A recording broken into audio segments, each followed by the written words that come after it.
One of the features of Roman greatness, which preeminently arrests attention, is military genius and strength. The Romans surpassed all the nations of antiquity in the brilliance and solidity of their conquests.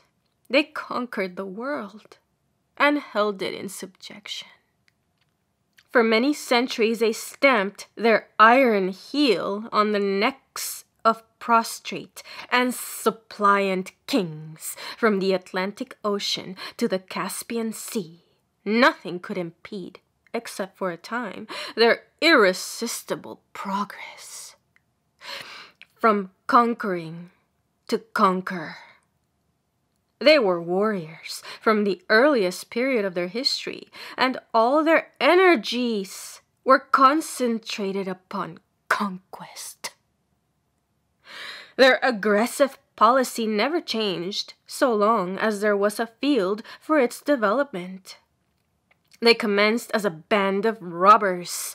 They ended by becoming masters of all the countries and kingdoms which tempted their cupidity or aroused their ambition. Their empire was universal. The only universal empire which ever existed on this earth. And it was won with the sword. It was not a rapid conquest, but it was systematic and irresistible, evincing great genius, perseverance, and fortitude. The successive and fortunate conquests of the Romans were the admiration, the envy, and the fear of all nations. So marvelous and successful that they have the majesty of a providential event. They cannot be called a mystery, since we see the persistent adaptation of means to an end, but no other nation ever evinced this uniform military policy except for a limited period, or under the stimulus of a temporary enthusiasm, such as characterized the Saracens and the Germanic barbarians. The Romans fought when there was no apparent need of fighting, when their empire already embraced most of the countries known to the ancients. The Egyptians, the Assyrians, the Persians, and the Greeks made magnificent conquests, but their empire was partial and limited, and soon passed away. The Greeks evinced great military genius, and their enterprises of Alexander have been regarded as a wonder. But the Greeks did not fight, as the Romans did, from a fixed purpose to bring all nations under their sway. And they yielded, in turn, to the Romans. The Romans were never subdued, but all nations were subdued by them.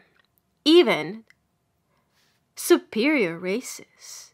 They erected a universal monarchy, which fell to pieces by its own weight, when the vices of self-interest had accomplished their work.